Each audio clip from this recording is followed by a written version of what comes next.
Hello, you're watching James. My name's James, you're watching me, and I am talking about watches. Well, if you are a viewer of this channel, you'll know that I absolutely love watches. But what you might not know is that I also really love books. I love to read books, and I like to collect nice hardcover versions of the books that I've read and enjoyed over the years. You'll see a number of books behind me. This is only a very small part of my book collection. And what happens when you love watches and you love books? Well, you put it together and you buy a nice book about watches, don't you? And if you've ever looked for a book that relates to watches, there's probably a likelihood that you have seen this one here, A Man and His Watch by Matt Hranek. Now, before making this video, I did contact the author Matt and just asked him his permission to be able to feature this book on the channel, and he was more than happy for me to do so. So thank you very much, Matt, for allowing me the opportunity to talk about your book and perhaps read a little bit of it in this particular episode. Now, I have to admit, when I did buy this book, I kind of thought perhaps it would just be a nice book to own, something to sort of flick through, have on the shelf, see some nice pictures of watches. But what I didn't realize is how interesting this book actually is to read. And I'm going to say, yesterday I sat down and I started reading it, and I read it cover to cover. I sat there for quite some time and I almost became addicted to reading it.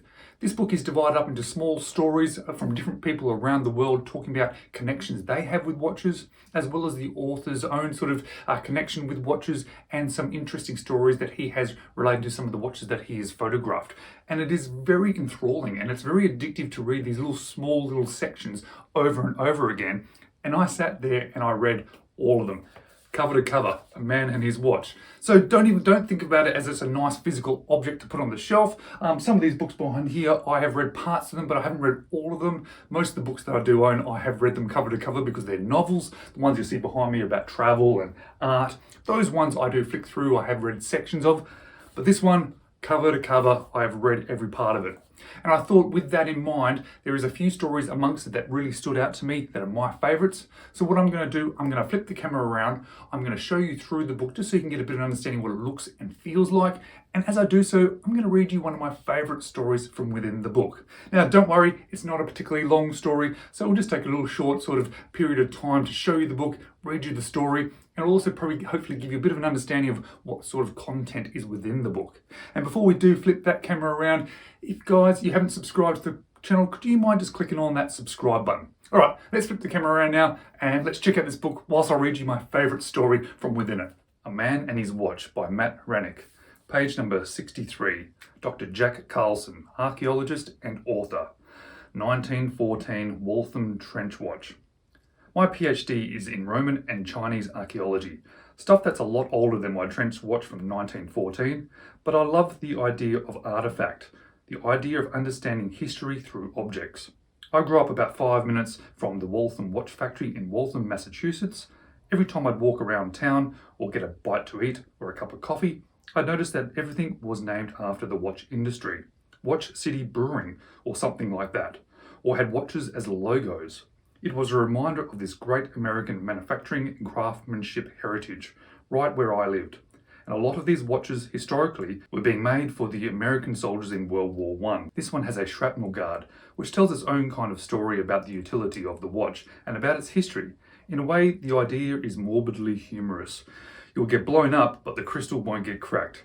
But it's also very serious. There's a sense of gravity to it. There is a term we use in archaeology, material biography, which refers to the life story of an object.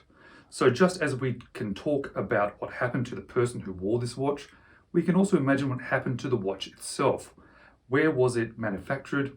Where has it been in its life? What has it seen? I didn't inherit this watch. I don't have a personal connection with it in this way, but when I'm excavating in Italy and find a coin or a piece of pottery, I don't necessarily have a personal connection with that object either. Part of the joy for me is imagining the stories behind these artifacts.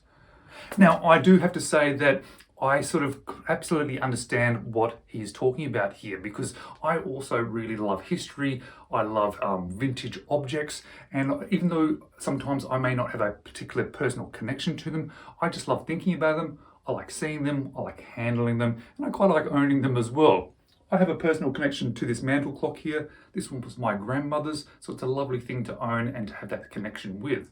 But I also own this old 1940s mechanical alarm clock, which I do not have any personal connection with. However, I love that it is an interesting historical object. It was produced in a very interesting time, and it's a really interesting thing to own, handle, and think about what it has gone through throughout its life and the time around when it was made. And when it was made, it was obviously a very different time, and it's interesting just to think about that. So this particular story, talking about his trench watch and talking about his own sort of work history in archaeology, I sort of really understand, and I sort of really feel a bit of a connection to.